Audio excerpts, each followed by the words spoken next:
चंद्रकांत रामचंद्र भगत हे कृषी क्षेत्रातील एक आदर्श, कल्पक आणि प्रगतशील शेतकरी म्हणून ओळखले जातात. पारंपरिक शेतीला आधुनिक तंत्रज्ञानाची जोर देऊन त्यांनी केवळ स्वतःची प्रगती साधली नाही, तर ग्रामीण भागातील इतर शेतकऱ्यांसमोर एक नवा आदर्श निर्माण केला आहे. चंद्रकांत भगत यांची सुरुवात एका सामान्य शेतकरी कुटुंबातून झाली. केवळ जुन्या पद्धतींवर अवलंबून न राहता शेतीत प्रयोगशीलता आणण्याचा निर्णय त्यांनी घेतला. पाण्याचा अपव्यय टाळण्यासाठी आणि उपलब्ध पाण्याचा योग्य वापर करण्यासाठी त्यांनी आधुनिक सिंचन पद्धती अवलंबली. शेतीतील उल्लेखनीय कामगिरीमुळे त्यांना विविध स्तरांवर प्रगतशील शेतकरी म्हणून सन्मानित करण्यात आले आहे. चंद्रकांत रामचंद्र भगत यांचा प्रवास हा शेतकरी फक्त कष्ट करणारा नसून तो एक उत्तम व्यवस्थापक देखील असू शकतो, हे सिद्ध करणारा आहे. त्यांची जिद्द, चिकाटी आणि आधुनिक दृष्टिकोन आजच्या तरुण पिढीला शेतीकडे व्यावसायिक दृष्टिकोनातून पाहण्याची प्रेरणा देतो. नमस्कार, माझं नाव चंद्रकांत रामचंद्र भगत आहे. मी पळसप्या गावचा रहिवासी आहे आणि मला उपजत शेतीची आवड आहे. माझे वडिलांपासून मी शेती करायला शिकलो आणि मला 2017 साली कृषीनिष्ठ शेतकरी पुरस्कार देऊन महाराष्ट्र शासनाने मला गौरवण्यात आला आहे आणि मी तिथपासून शेती करतो. माझा हा प्रवास मी खरं तर वडिलांपासूनच घेतला की शेती पूर्वी प्रत्येक घरात 7-8 माणसं असायची. त्यातले काही मुलं शिकून बाहेर जायची. मग शेती कोण सांभाळणार? तर मला शाळा आणि शेती असं 2 गोष्टी मी उपजतच वडिलांकडून शिकलो आणि मला त्याची आवड लागली आणि ते करत असताना मग मला आयडिया आली की कसं करायची शेती, काय केल्यावर काय होईल. त्याच्यानंतर 94ला मी पहिला पॉवर टिलर घेतला. त्यावेळी मला वाटतं डिझेलचं रेट हे 6 रुपये होते आणि आता ते 93-94वर आहेत. तर एवढा हा फरक आहे आणि तिथून मी पॉवर टिलर चालवतो. पूर्वी संपूर्ण घरादाराची माणसं एकवटाची आणि सगळी थोडी थोडी मदत करायला यायची. पण आता असं झालं आहे की प्रत्येकाचं प्रत्येकालाच करायला लागतं. आणि दुसरी गोष्ट आपल्या घरातसुद्धा आता पूर्वी काय व्हायचं, प्रत्येक घरात 7-7, 8-8 माणसं किंवा मुलं असायची. आता प्रत्येक घरात 1-2च मुलं असतात आणि ते शिक्षणामुळे बाहेर जातात आणि ती शेती आपल्यालाच करावी लागते. तर माझं मत आहे की शेती करत असताना आपण थोडी मेहनत पण घेतली पाहिजे त्याच्यासाठी आणि आधुनिक पद्धतीचा वापर केला पाहिजे. ड्रिपचा वापर करतो, पॉवर टिलरचा वापर करतो. त्याच्यानंतर चांगले बियाणं आणि कसं आपल्याला सोयीस्कर होईल किंवा आलेले संकट जे पाऊस असेल, पावसापासून शेती कुजते, खराब होते. तर याच्यापासून आपण त्याचा म्हणजे कधी आपण ते बियाणं टाकलं पाहिजे, हवामानाचा अंदाज घेऊन आपण त्याचा वापर केला पाहिजे. सध्या भाताचं पीक घेतलं आहे आणि जया ही जात लावलेली आहे. आंध्राचा जया माझ्याकडे आहे, मी लावलेला आहे. यावर्षी पावसाचा जोर जास्त असल्यामुळे काही भात कुजला. तर असा काय संकट आला तर मग शेतकरी हातबळ होतो. तर हे व्हायला नको पाहिजे. आपण जरी एकदा असं संकट आला तरी खचून नाही गेलं पाहिजे, परत केली पाहिजे. किंवा कधीकधी माणसं मिळत नाही, माणसांचे मजुऱ्या खूप जास्त आहेत. कधीकधी आपल्याला बाहेर राज्यातून पण माणसं इकडं भात कापणीसाठी येतात. माणसांच्या मजुऱ्या खूप झाल्या आहेत, ते आपल्या शेतकऱ्याला परवडत नाही. तर या दृष्टिकोनातून आपण आपल्याला जेवढी झेपेल तेवढी शेती केली पाहिजे. जास्तीत जास्त पॉवर टिलरचा वापर केला पाहिजे तुम्ही. आणि आपल्या शेतात नेहमी मातीचं परीक्षण करण्यासाठी आपण शासनाकडे नेहमी वारंवार आम्ही हे देतो. पण कधीकधी शासन पण या गोष्टीकडे एवढं लक्ष देत नाही आहे. कारण मातीमध्ये कुठल्या घटक कमी आहेत, जास्त आहेत, त्यानुसार जर आपल्याला खताचा वापर केला तर खत पण आपल्याला कमी लागेल आणि शेती चांगली होईल. पण असं आहे की शासन आपल्याला याच्यात एवढी मदत नाही मिळत. पाण्याच्या बाबतीत म्हणाल तर माझ्याकडे बोरवेल आहे आणि मला साधारण 3 इंच पाणी आहे. त्याच्यामुळे मला पाण्याची एवढी चिंता लागत नाही आणि मला पाणी सगळीकडे मी जरी पाऊस पडला नाही तरी शेतीला पाणी देऊन मी आता माझी शेती मी केली, पण बाकीच्या शेतकऱ्यांना तसं होत नाही आहे. तर मला तो एक टेन्शन नाही आहे की पाणी असल्यामुळे मला ते त्याच्यासाठी पण उपयोग होतो आणि भाजीपाल्यासाठी पण उपयोग होतो. सेंद्रिय खत आणि विषमुक्त शेती आज बऱ्याच ठिकाणी केमिकलचा वापर केला जातो. आज माणसं मिळत नाही म्हणून आपण उदाहरणार्थ गवतावरचं औषध आज 1 लिटर औषध आणला तर साधारण 10 पंप त्याच्यामध्ये होतात. पण तो जो आपण एकदा फवारलेला औषध असतं तर त्याचे केमिकल जमिनीत गेल्यानंतर साधारण 5 वर्षे येत नाही. याच्यामुळे आज बऱ्याच ठिकाणी गांडूळ किंवा इतर चांगले जीव आहेत ते सुद्धा मृत झालेत आणि त्याच्यामुळे शेती एवढी पूर्वीसारखी चांगली होत नाही. पूर्वी शेणखत होता, शेणखतामुळे जमीन चांगली सुपीक होती. आता ती सुपीक राहिली नाही आणि युरियाचा वापर जास्त झाला. युरियाचा वापर झाल्यामुळे जमीन टणक झाली, कडक झाली आणि जमिनीत जे जीवजंतू आहेत, जे आवश्यक जीवजंतू आहेत ते आता राहिले नाही आहेत.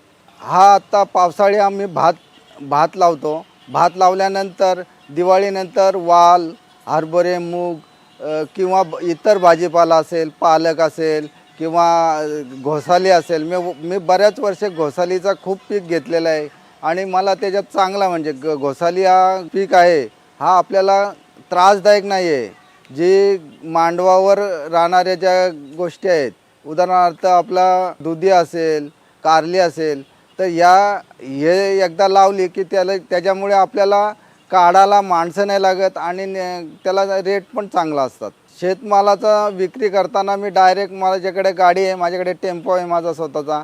मी पनवेलला नेतो, पनवेलला स्वतः विकतो आणि त्याच्यापासून आपल्याला डायरेक्ट विकल्यामुळे डायरेक्ट फायदा होतो. याच्यासाठी नियोजन असतं. उदाहरणार्थ ड्रीप जर लावली तर पाणी कमी लागतं, पण पाणी जरी कमी लागला तरी आपल्याला लाईटचं बिलं कमी होतात किंवा पाणी द्यायचा त्रास वाचतं आणि त्याच्यामध्ये तुम्हाला इतर आंतर पिकं पण घेता येतात. हवामानात जर काय बदल झाला किंवा असं संकट जर आपल्यावर आला तर आता उदाहरणार्थ यावेळेला आपण बी टाकला आणि पाऊसच नव्हता तर मी स्वतः बोरवेलचं पाणी घेऊन पाणी दिला, त्याच्यामुळे माझा एवढा भात उंच आला.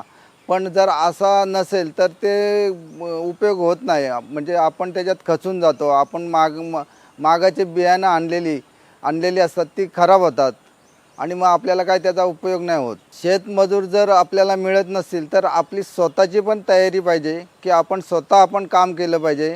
काही गोष्टीत आपण मागे नाही राहिलं पाहिजे, तरच तुमची शेती होईल. आणि तुम्ही जर शेती लोकांच्यावर जर अवलंबून राहिले तर आजच्या काळात महागड्या मजुऱ्या ह्या परवडत नाही शेतकऱ्याला आणि माणसं पण मिळत नाहीत.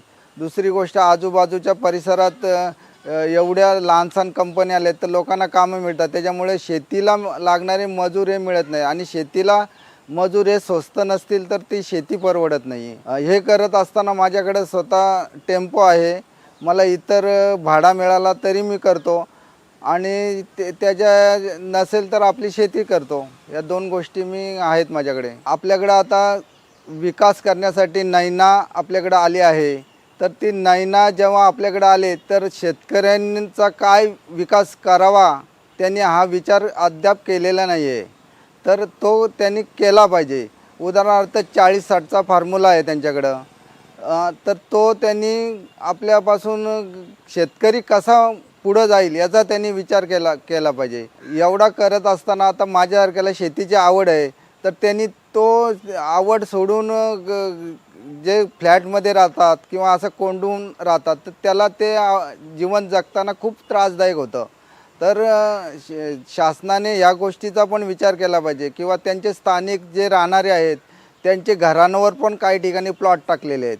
तर त्यांनी आता बांधलेला घर किंवा असं जर काय असेल तर तो कुठं जायचं किंवा त्याचं काय नियोजन, ह्या गोष्टीचा अजिबात नैनाने विचार केलेला नाही आहे. हे करण्यासाठी मी 2 उपोषण केलेत, पण नैनाने आम्हाला अजून त्याचा काय जे प्रॉपर्टी कार्ड पाहिजेत ते अद्याप कुठल्याही शेतकऱ्याला दिलेले नाही आहेत.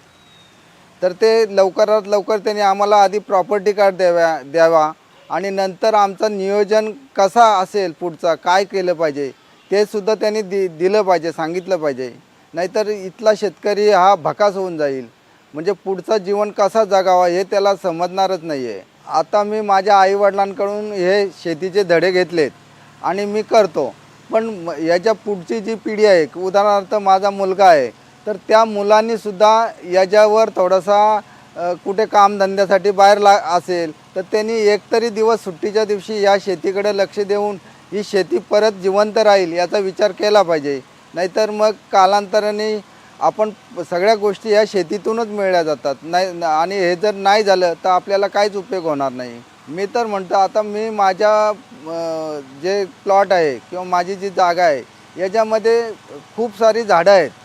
आता ते झाडांचं उत्पन्न तर मला मिळतोच, पण आपण जगता जगता इतर जण पण त्याच्यावर जगली जातात. उदाहरणार्थ पक्षी असतील, इतर प्राणी असतील. मग किंवा संतांनी आपल्याला काय सांगितले की वृक्षवल्ली आम्हा सोयरी वनचरी. तर आपल्याला ह्या झाडांपासून मिळणारा ऑक्सिजन असेल, इतर पक्षी असतील, त्यांनासुद्धा त्याच्यापासून काहीतरी अन्नधान्य किंवा इतर काय काय मिळत राहतं ना. मग त्यांनी जीवन कुठं जगायचं. आणखीन की जेव्हा शिडको किंवा नायना जेव्हा आपल्याकडे येते तेव्हा ती काय करते की पूर्ण जमीन प्लॉटिंग करते. त्या जागेत पूर्ण झाडं बिडं काही ठेवत नाही आणि प्लॉटिंग करून ती त्याचा प्रत्येकाला प्लॉट देते. पण तिथं असणारी जी झाडं आहेत त्यांचा पूर्ण नायनाट करते. तर ती झाडं गेल्यामुळे आपल्याला ऑक्सिजन कुठून मिळणार. आता एवढी वाढणारी लोकसंख्या आहे. मग आणि त्यांच्याकडं अशा काही गोष्टी आहेत की त्यांनी जेव्हा प्लॉट आपण त्यांच्याकडनं घेतो तेव्हा ते झाडं लावायला सांगतात. त्यांची ती NOC आहे आणि ते सुद्धा त्यांना पैसे देऊन NOC घेतात. आणि ती झाडं अशी असतात की त्या झाडांच्यावर पक्षी कधी बसत नाही, अंडी घालत नाही, नाही घर बनवत नाही, ऑक्सिजन पण त्याचा आपल्याला मिळत नाही. आपली जी स्थानिक झाडं आहेत त्या झाडांची सोटमुलं जमिनीत आरपार जातात आणि आरपार गेल्यामुळे त्याचा पाण्याची लेवल वर राहते आणि जास्त ऑक्सिजन आपल्याला मिळतो. तर हे कुठंतरी नाहीसं होणार आहे. शासनाने प्रत्यक्ष येऊन प्रत्येक गावात येऊन त्याचे प्लॉटिंग केले पाहिजेत किंवा जी जुनी झाडं आहेत ती वाचवलीच पाहिजेत त्यांनी. आणि जे त्यांना प्लॉटिंग करायची जागा आहे त्या जागेमध्ये प्लॉटिंग करून त्यांनी बिल्डिंग बनवावी आणि जी झाडं आहेत पूर्वीपासून ती तशीच ठेवली पाहिजेत. नाहीतर आपल्याला कालांतराने ऑक्सिजन मिळायला फार कठीण जाईल. आताची जी पिढी आहे त्यांनी शेतीकडे लक्ष दिलं पाहिजे. बिना केमिकलचं खाल्लं पाहिजे. तुमच्या शेतात पिकल ते तुम्ही खाल्लं पाहिजे. आज भेसळयुक्त अन्न सगळीकडे आहे तर त्याच्यापासून तुम्ही वाचले पाहिजेत. माणसाचं पूर्वी आयुष्य हा 100 वर्ष होता पण तो आता 70 वर आला आहे. तर तुम्ही पूर्वीचे लोक अजून बघा कुठल्या व्यायामशाळेत व्यायाम करायला न जाता ते मस्त सुदृढ आहेत. मग आपण पैसे देऊन व्यायाम करायला जातो तर त्याची काय गरज नाही. तुम्ही शेतीच करा. शेतीत खूप व्यायाम होईल. मी आज 33 वर्षे पॉवर टिलर चालवतो तरी माझी तब्येत बघा जशी आहे तशी आहे. आज एवढ्या वर्ष मी काय कुठल्या व्यायामशाळेत गेलो नाही आणि जायची पण गरज लागली नाही. तर आताच्या पिढीला मी ते सांगेन की तुम्ही शेती करा.